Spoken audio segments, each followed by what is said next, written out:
International Day Against Drug Abuse and Illicit Trafficking, or as it's often called, World Drug Day, which is marked on the 26th of June every year to strengthen action and cooperation in achieving a world free of drug abuse.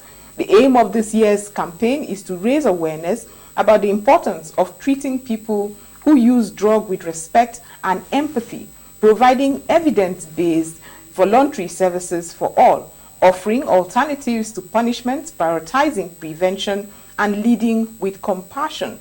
The campaign is also aimed to combat stigma and discrimination against people who use drugs by promoting language and attitudes that are respectful and non-judgmental.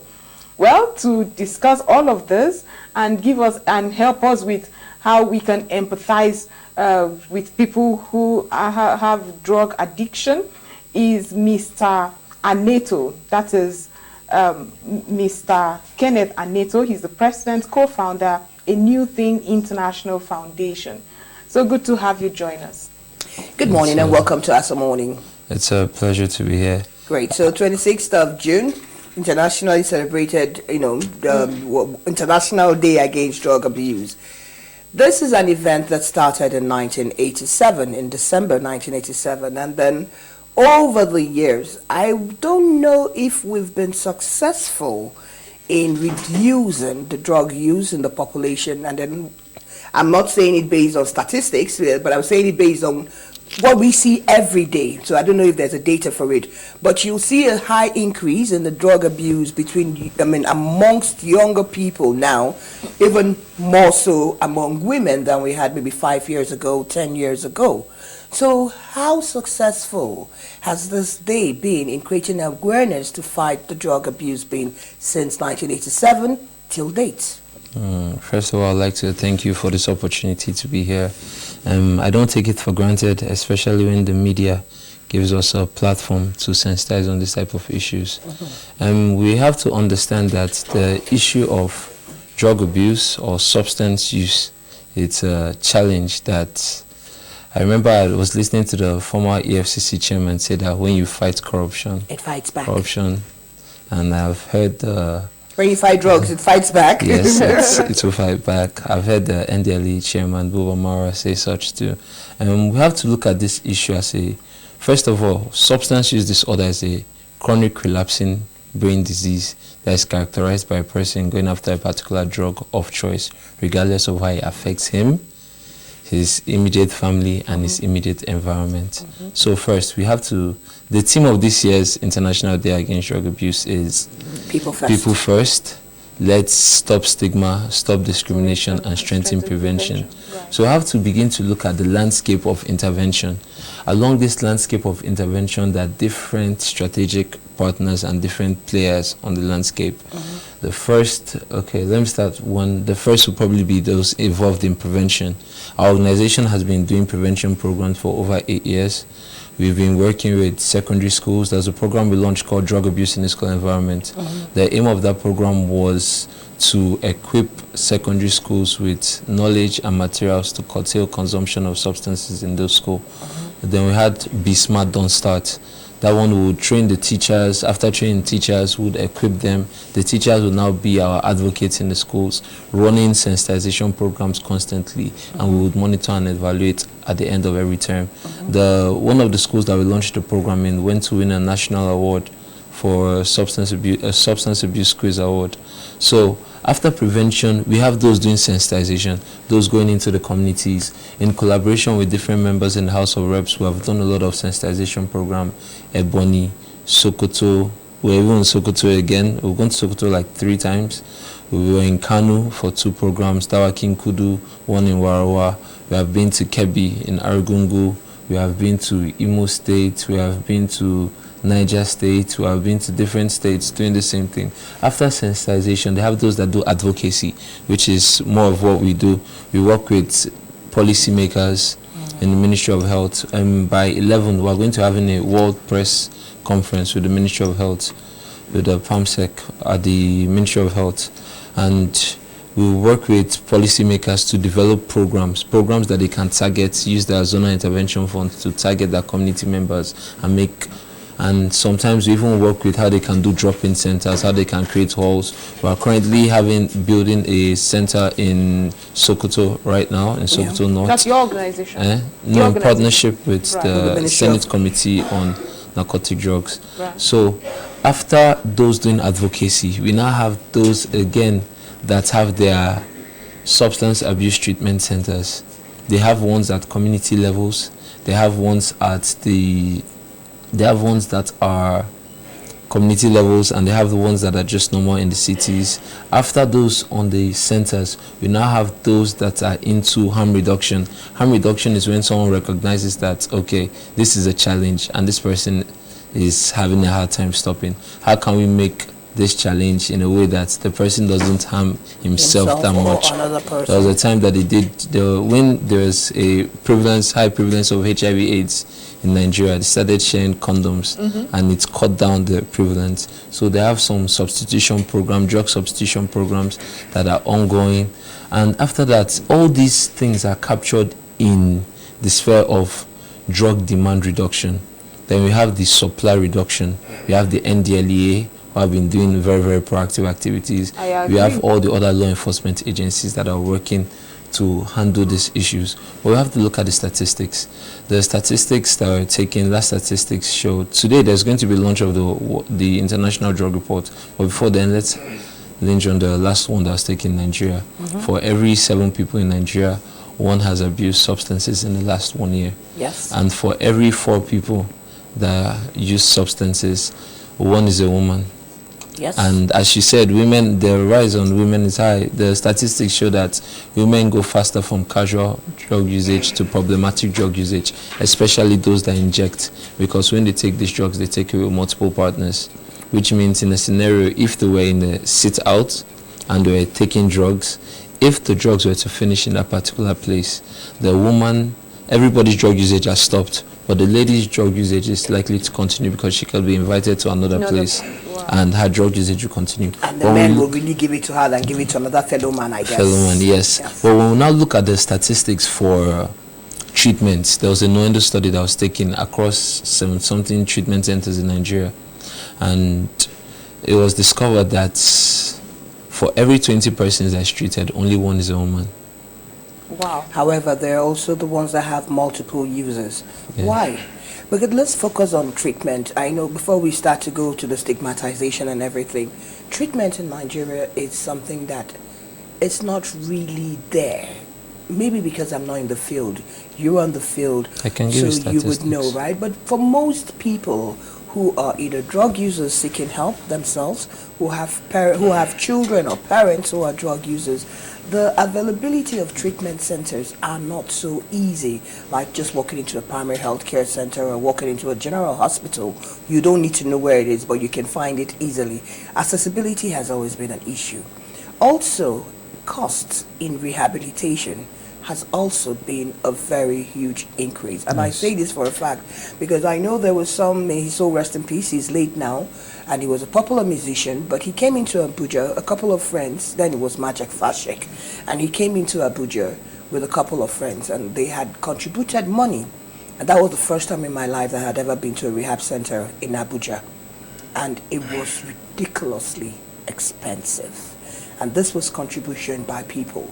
So when we're talking about intervention, we're talking about prevention, and we do know for a fact that, you know, with the statistics, 1 in every 4, 1 in every 5, it's a huge number of Nigerians who are dependent on drug. How come care, rehabilitation, it's far-reaching and very expensive? It's because of the services that's being rendered. No government was subsidizing for because of the need of the people. I believe that His Excellency Bola Ahmed Tinubu can look at this area. A lot of people, there was a statistic that was taken, a study that was taken. The study showed that some people felt like they don't need help. Some people felt like they really need help. Right. Some people felt like they need help and they don't know where to access it. Yes. During the COVID, the United Nations Office on Drugs and Crime was able to gather some of our colleagues that render basic psychological support and other rehabilitation services. So if you ever go online and you search for Drug Help Net, you see a list of different centers according to different geopolitical regions, and you see all of them, their names, contact persons, drug help nets, and you'll be able to contact any one of them like that. But apart from that, the cost of rehabilitation in Nigeria is very, very wonderful. That's why someone should be careful before they go into anything like drugs. It's between 300,000 to 3 million naira a month. A month, I know. Wow. A month. Yes. A month. Then it was, and this was a couple about 6-7 years ago, it was almost like 1 point something a month. And then programs, I know you need 3 months or 6 months, and I'm like, how much is the drug the person is using that is going to, actually want to bring out that kind of money? It's a very wonderful process. Drug use disorder is a chronic relapsing brain disorder, which means that to tackle it, it's actually okay. There's a study that we did in Harvard Medical School called Neurology of Addiction. So in that, it proposed that every time a person takes a drug, that it damages a particular part of the person's brain. Okay. And these things can be transferred from generation to generation in such a manner that the person's son or the person's daughter can be more susceptible to becoming addicted to that particular drug. Oh, wow. In such a manner that if the person that came from a family that they are taking that drug and it was to meet that particular drug, and another person from another family that never tasted that type of drug were to taste that particular drug, you would have a different feeling from the other person. And our professors went forward to buttress that point with alcoholics. That they say the grandfather was an alcoholic, the father was an alcoholic, now the son is. Talk about chain smokers, the grandfather was a chain smoker. So there are so many situations that could put someone in that type of condition. And now when you're now dealing with issues that affect the brain, that affect the mind, you have to, it's a bit capital intensive. But one thing some people don't get is that apart from treatment in these special rehabilitation centers, a lot of psychiatric hospitals are equipped to handle some of these drug use challenges. So some people that we have worked with sometimes have been referred to psychiatric hospitals, but who wants to go to a psychiatric hospital? Exactly. I mean, we still have that that stereotype. Madman. They're going to say you must be a loony to be going there, right?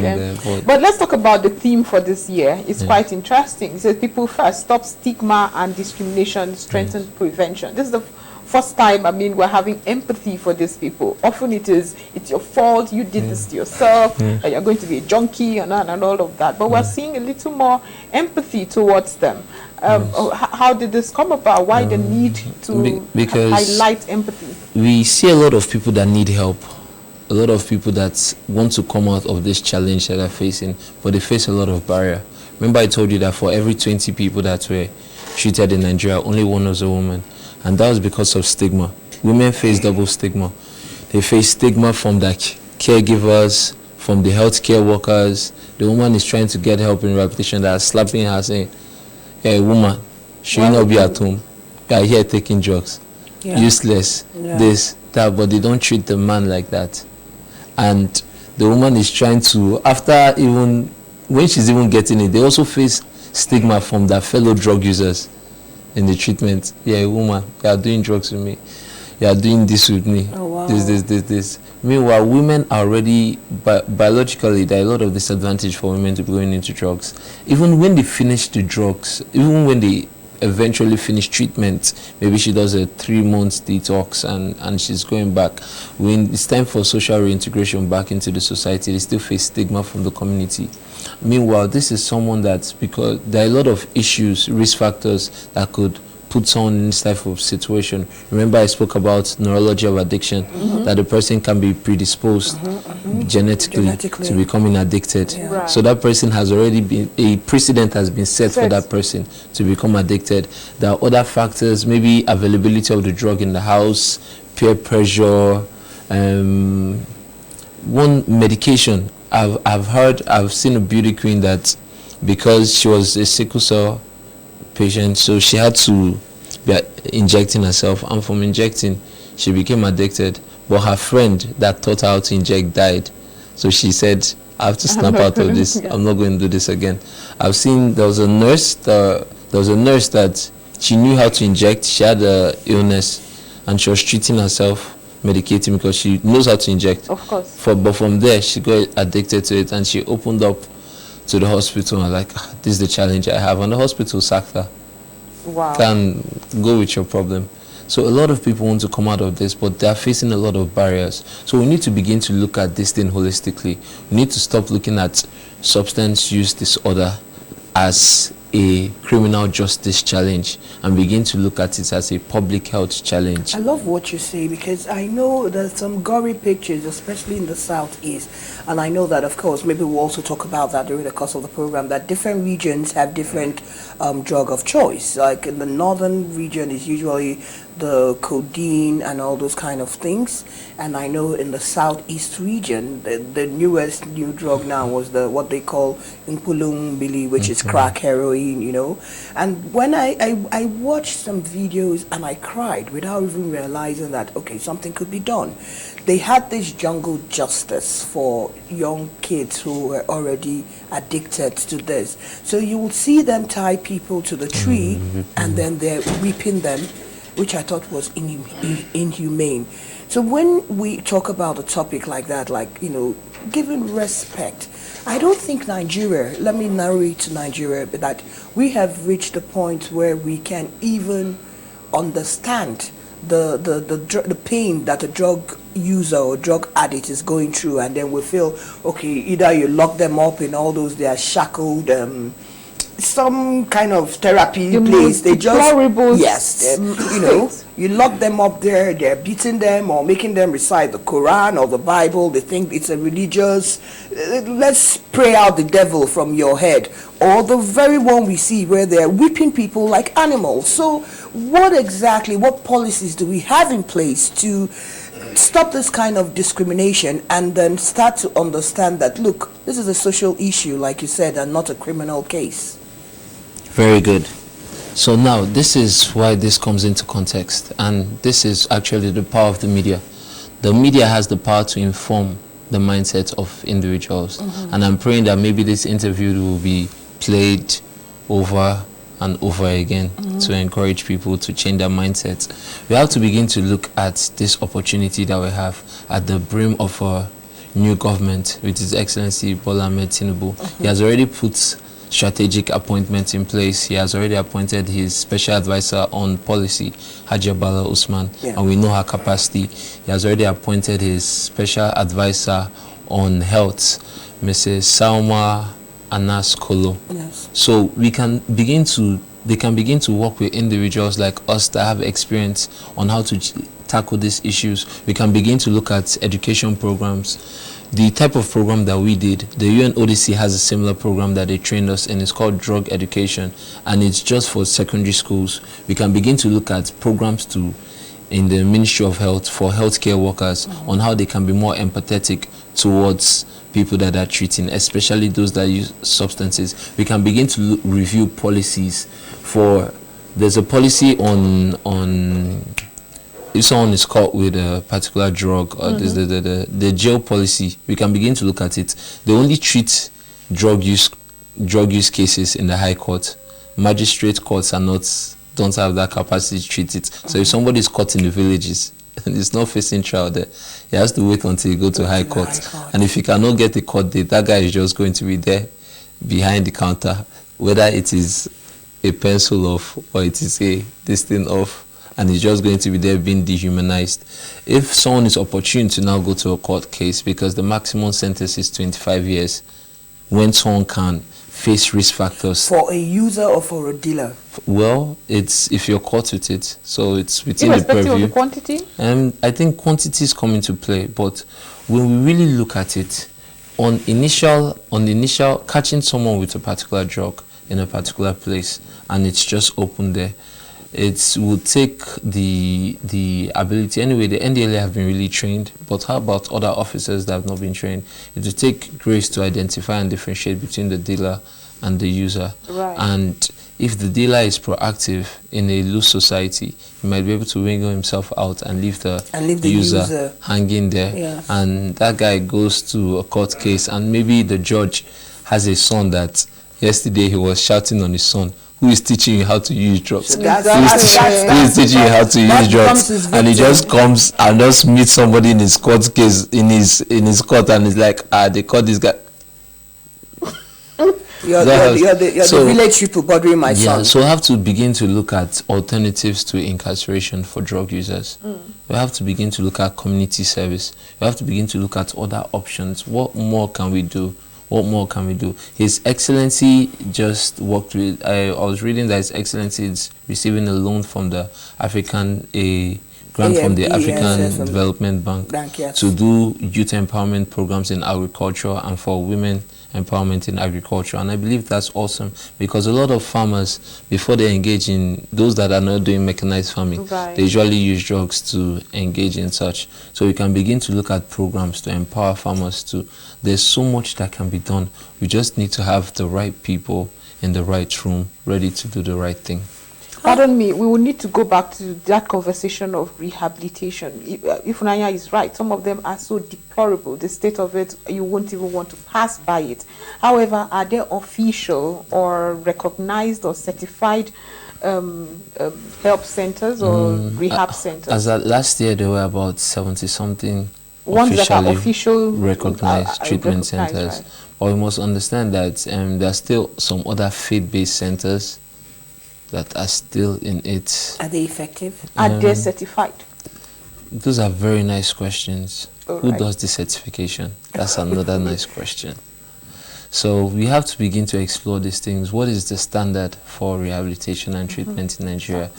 So we need to begin to check what are the standards. We need to begin to look into this, put effective policies in place. So that's another area that must be captured when we have those meetings.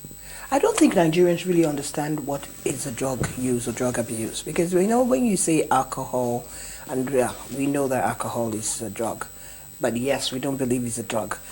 The average Nigerian, because we when you go out, you see people. Nigerians drink a lot, and then when you see the statistics that is spent on alcohol or revenue generated from alcohol, we are an alcohol-consuming nation.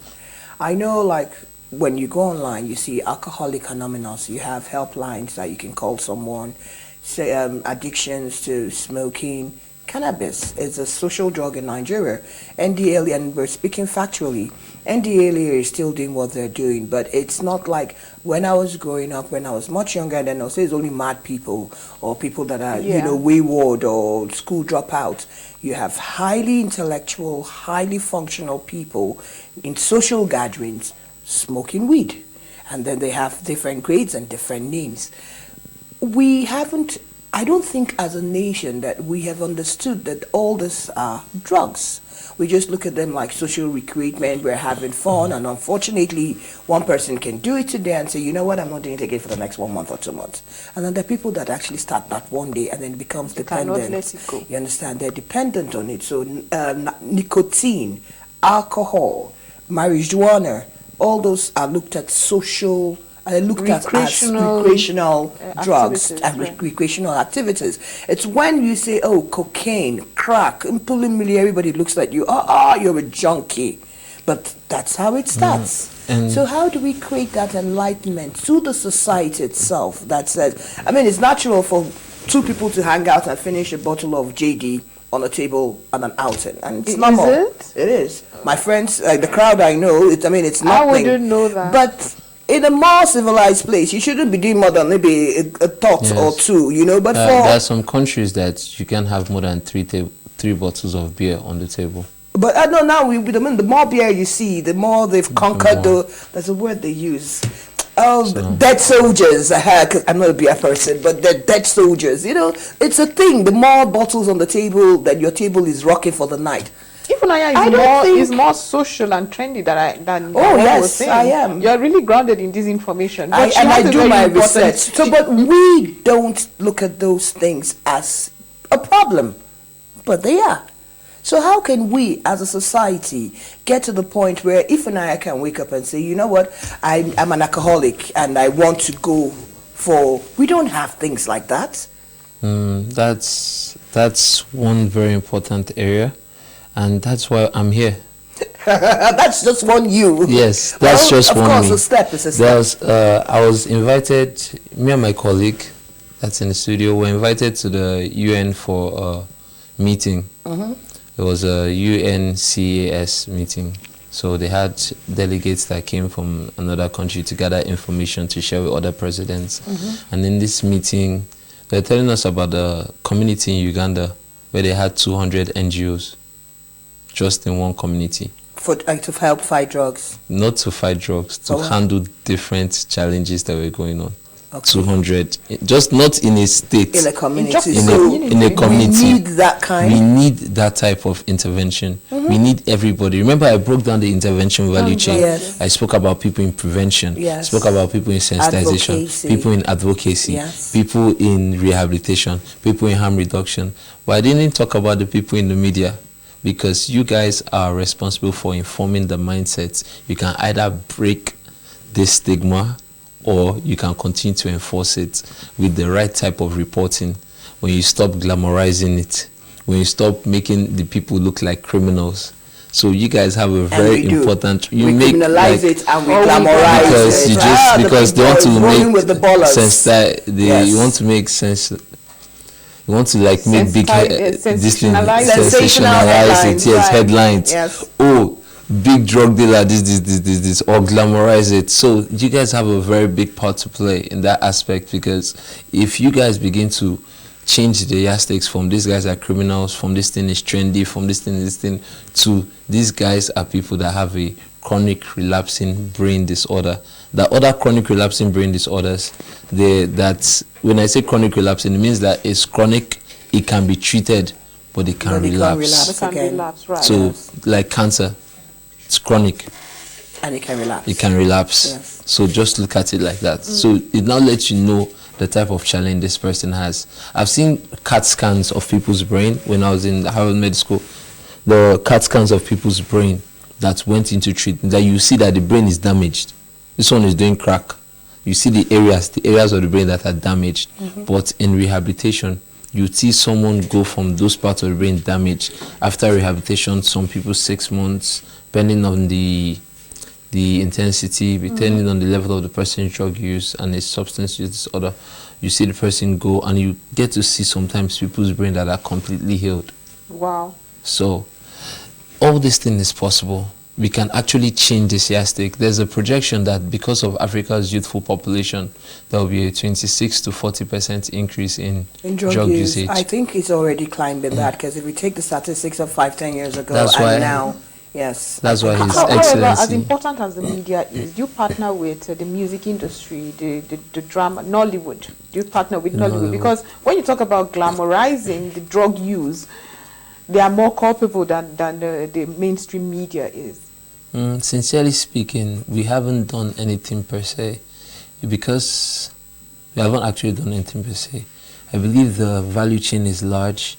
If we dabble into everything, become a jack of nothing. Yes. Let's talk about you. I mean, with the Night Assembly, you worked with them in the Committee on Drugs and Committee on Narcotic Drugs in the House of Representatives in the Night Assembly. What did they achieve? Because I just know, and most Nigerians like me would also say, we just hear these big titles: chairman of this committee, chairman of that committee, committee on narcotics. Well, what did they achieve? There were a lot of things that were achieved. Before, the NDLA as an agency never had the barracks. They stayed with civilians, and they would be the ones doing operations and carrying out activities. But within that period, they were able to finally get a place that they can stay on their own. With that safety, it would inspire the officers to do more, to go beyond the call of duty. Okay. Within that period, there were a lot of partnerships, a lot of donations. You have seen some of the highest profile busts. Salaries were increased for the officers, and this salary motivated the officers to go. That's why every day you see a headline: this bust, this bust, this bust. Or they just know how to play the media. One of the two. Well, one of the two. Okay. But in all fairness, let's give it to NDLA, because we've actually said it a lot on this program. Every day you see a lot of newspaper, headlines about the this kingpin caught, or this stop, or this that stop. So yes, NDLEA has been visible. NDLEA is one of those agencies in Nigeria that we can say, especially with with Bawa in charge there, Marwa. With Marwa in charge there has been a lot of significant improvement in their fight against drug abuse. So yes, I would give them that. But go ahead, let's hear what more. Other than things that have been to their own benefit, I mean, they have a apartment, barracks for themselves. That's laudable. Their salaries have been increased, long overdue. Especially when they're fighting people who have a lot of money, and then it can be very tempting for a drug lord to just slam some kind of money, and then you look the other way when you faced with the realities. But in terms of policy making, transcending down beyond the agency to the actual users, the actual people who are crying for help. There was a review of the NDLEA Act. Okay. That was one of the significant strides that was done.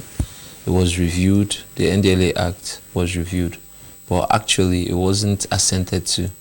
The House passed, the Senate passed it, the House passed it, and it was sent to be assented, but it wasn't assented to yet. So I believe that if it comes to policy, they had done what they were meant to do on policy, but it was not assented to by the executive.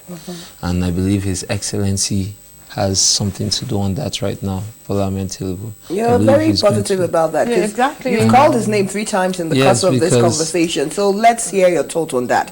What do you expect him to do? Drug use in Nigeria is a huge burden. And then, unfortunately, our socio-economic standards in Nigeria of living is very, very low and very, very poor. And maybe that is also contributing to the usage of drugs. People find an escape. It's very easy for people to find an escape. People find ways to deal with certain things and cope with certain things. And I don't think any drug user ever started with the intention of being an addict. But of course, and that's what an addiction does. You take a beer today, you want 2 beers tomorrow. You take a shot today, you want 2 tomorrow. Your body gets used to it. So what do you see President Bola Ahmed Tinubu doing, either directly as a drug issue or creating that ripple effects that will help curb some of the social dependency that the average Nigerian has stayed looking at some kind of comfort social drugs to escape his reality? Thank you very much for that question. First of all, I believe that His Excellency has already said that he was going to work with youths, and he's interested in youths. And we saw the media and everything around that. And one of the most prevailing issues, because of the challenges that are akin to the youth in Nigeria, because of unemployment, because of some of the social challenges they face, some of them have shifted to drugs as a coping mechanism for the issues that they're facing. So I know that His Excellency, in that interest, is going to be akin to these challenges and begin to work with his policymakers. I know that Hajia Bala Osman, I've read her record and I know where she came from. She had a book that she launched a while ago. I was there, and seeing her background, I believe that the capacity that she has would be tested in this period. And the person, Madam Salma Kolo, I believe that she is going to begin to put the right information. When we get to the meeting at the World Drug Press Conference today, we're going to be discussing more about some of these things that can be done. Health care. How can we find a way that government can come into rehabilitation? Exactly. How can we find a way that these drop-in centers, community-based treatments, how can we find a way that they can create alternatives to incarceration? How can we find a way that we can have programs that will be put in place in the schools? Sometimes drug use is captured in the school, some subjects, but how can we have a program that is running that will continue to give students the facts about these challenges and give them opportunities to make informed decisions, intelligent decisions? How can we look at a way that we can help farmers? Most of the farmers most of them, the labor they do with tramadol, with all those things. How can we look at a way that we can empower these farmers? There are so many things that we can do. How can we make the media, can we create a platform for awarding the media for those that report with empathy on this type of challenges? Since we now understand that it's not a criminal justice issue again, there are so many challenges that can make someone predisposed to becoming addicted: genealogy, environment, peer pressure, availability of the drug. So why would we still see someone that is using a drug and call the person a criminal? It's not a moral issue. It's not a criminal issue. It's a public health challenge. That's why there's so many things we can do. I would like us to... how you said it's not a moral issue. Go ahead. I would like us to just talk about the constant and sustained proliferation of these drugs in our markets, and too accessible for young people, if you ask me. Now, it's easy to say that you arrest certain people with a certain quantity, but you know, and I know, that is a syndicate. Have we achieved the arrest of those kingpins and execution? No, not, is it execution? Persecution. Persecution. We're not executing anybody. I apologize. That mainly came out. You I said that no. Persecution. But the persecution of these people who are at the top of this whole. Well, this period, because I'm more into supply, I'm more into drug demand reduction, but I still open my ear to the drug demand reduction. And more than ever before, you have seen some of the highest profile arrests that have ever been made. You know about Kiari, that was arrested. Yes. People that you thought that everybody felt they were untouchable, they have been touched, they have been pinched, they are behind bars. So in terms of the supply reduction, the NDLA has done prolific work, has done fantastic work. The UNODC, United Nations Office on Drugs and Crime, has been so excited. They have been training the officers over and over again, improving their capacity in detection, capacity in interrogation, capacity in different levels. So I've actually gone through some of their trainings to see what they're doing. So the capacity of the officers have been built up. The morale of the officers have been built up from the sorry for interrupting. We don't really have time, so I think we have 1 more minute to go. But I want to ask you, as you're talking about the training of NDLEA, we have seen that quite a number of security personnel in Nigeria are drug users, substance abuse users, whether it's marijuana or alcohol. We see them even maybe with the police on the regular street beats. You see checkpoints, and then you see an officer who is actually drunk, or you can smell alcohol on his breath. In just a minute, so we can move up. How are you taking this message to our security agents too? Because they are a sector to look at. They deal with lives and properties. We've had people that have said, oh, they were drunk, so there was an accidental discharge and this. Are you taking this prevention to message to our security agencies? Last year, in partnership with the Civil Military Department of the Air Force, we were able to conduct a series of civil military relations trainings for officers, airmen, airwomen, their wives and their children in various states in Nigeria, to sensitize them on the dangers of substance abuse. Okay. You know, sometimes accessing the military, the paramilitary, we need the right access, because civilians and paramilitary or military distances are different. So I believe that this is still a call to the Army, a call to the Navy to work with us so that we can sensitize the officers. We did that for the Air Force in different bases. We went to a couple of states and we ended here in Abuja. In terms of the drug use, even the NDLA had a surprise I think 2 years ago, they just closed the gate. All the officers were tested, drug test that day. An impromptu drug test. I don't want to know what the outcome was, but it must have been interesting. It was positive. Oh, that's good. But unfortunately, we've run out of time, but we can't go without saying thank you so much for what you're doing, for creating more awareness and then prevention and advocacy, about the menace that drug abuse is, both to the society and to the users. And then we wish you the best. And my message will be ensure that we have more accessible rehabilitation information out there, and then people can have, even if it's a small communities of 4 or 5 people, talking through people's addiction. That might be a start. We've been talking with Mr. Kenneth Aneto. He's the president, co-founder, A New Thing International Foundation. Thank you so much for being on ASL Morning. Pleasure being Great. here.